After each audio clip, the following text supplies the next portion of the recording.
And it's because, and I had to justify myself in combat to say, why am I killing people?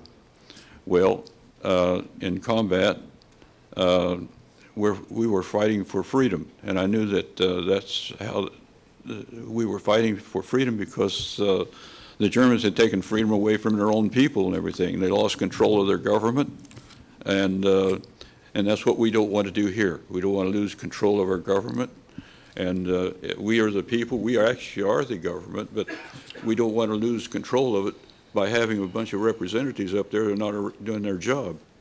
And that's what's happening. That's the reason we have so many immigration problems, because the INS hasn't been doing their job. We have all the Constitution gives us all the laws and regulations and things, and there's not a one of them that if they were held according as they were held by our Congress and by our government and the people to say, well, this is enough, we don't want any more of this. We can do something about it because we have the right to do it. We have a lot of amendments to our Constitution. Actually, the Constitution, you know, says we the people, and it didn't say that we had to make any special rights for anybody. But we've made amendments for the rights for women, but they had as many rights, the color, the black, white, whatever color you were. We're people, we're all people. And that's what the Constitution says, is we the people. It doesn't say anything about race or anything like that. And so we hadn't been enforcing it, so we have a lot of people say, well, we got to do something about this to make it and enforce it. So that's the reason for the amendments. But other than that, it was all there to begin with. And that's the reason I say it's such a great thing to have, this Constitution of ours.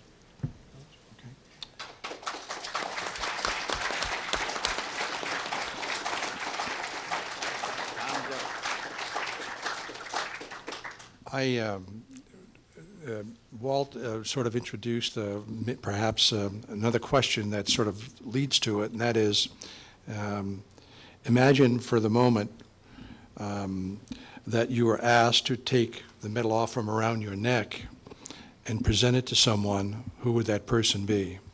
Anyone would like to take care of that? Or anyone would like to take care of that question? Oh, I'll do it. If I had to take it off right now, I'd go to Iraq or Afghanistan. I was in Ramada, not country, and he felt very strongly about that, and he's a young man from Florida. And you know, right today he's on prosthesis, and he wants to go back and serve, and he was concerned about his fellow soldiers that he left in Ramadi, not about his wounds. So if I had to take my medal off, I'd put it around his neck proudly and say, wear this in behalf of a grateful nation. Thank you.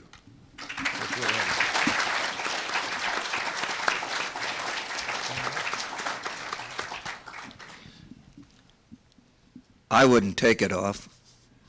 There's so many people on the wall that deserve it. If you go to Section E3, that whole section belongs to people that were in the battle on the 14th of November in '65.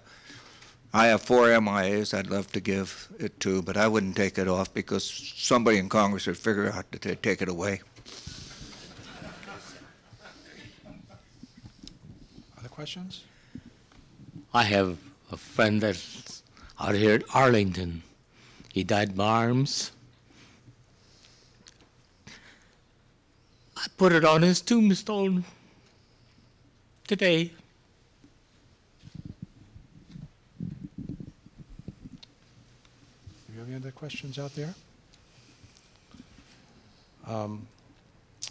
I'd like to ask another for each of the recipients, because you do inspire all Americans, particularly the veterans of our country, on a personal level, who has or continues to inspire you? Anyone? I'm not bad. It's certainly not politicians or the news media, but there's a lot of young Americans that inspire me. You know, I can't say enough about our young Americans, what they're doing, because we're fighting evil, and everything that every one of us old men has tried to say to an audience that'll have the patience sit here and listen to us is that this great country is worth fighting for, and you know, we're fighting evil. We're fighting evil all over the world, and you got young Americans that's doing that, and there's got to be an appreciation. So, again, I'm inspired by all the young Americans that and we don't have a draft. They're volunteering to serve this country, and there's not enough incentive in the world to require a man or a woman to put their life on the line. You know, when somebody's shooting at you and they're serious about that, it's just like I got hit by a ricochet one time, and a guy drugged me down the hill, and he was crying and all that, and when I come to, I still got a little dent in my forehead, and I looked up at him, and he was a mean old sergeant, and I said, "I fooled you," and he said, "You son of a, you know, I thought you were dead." I said, "Oh, look at you." But, you know, I fooled him, didn't I? Well, I'll tell you what, you got a lot of young Americans that's standing up for what they believe in, and what the people believed in at Concord that was mentioned here, and what Walt Ehlers said, and Mike Thornton and George. You know, George was not welcomed here in this country, and he was an enemy. How many of you picked an enemy alien that agreed to fight for America because he thought it was the right thing to do? And I was at the World War, I got to tell you this story, World War I museum in Kansas City, Missouri 2 days ago, and they dedicated that museum.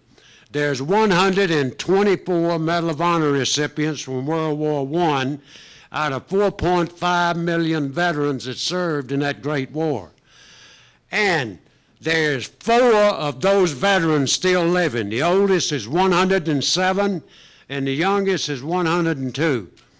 But the oldest guy, a guy named Handis from Florida, on his 106th birthday, they interviewed him and you know, asked him the same question you've asked us today. What do you think about America?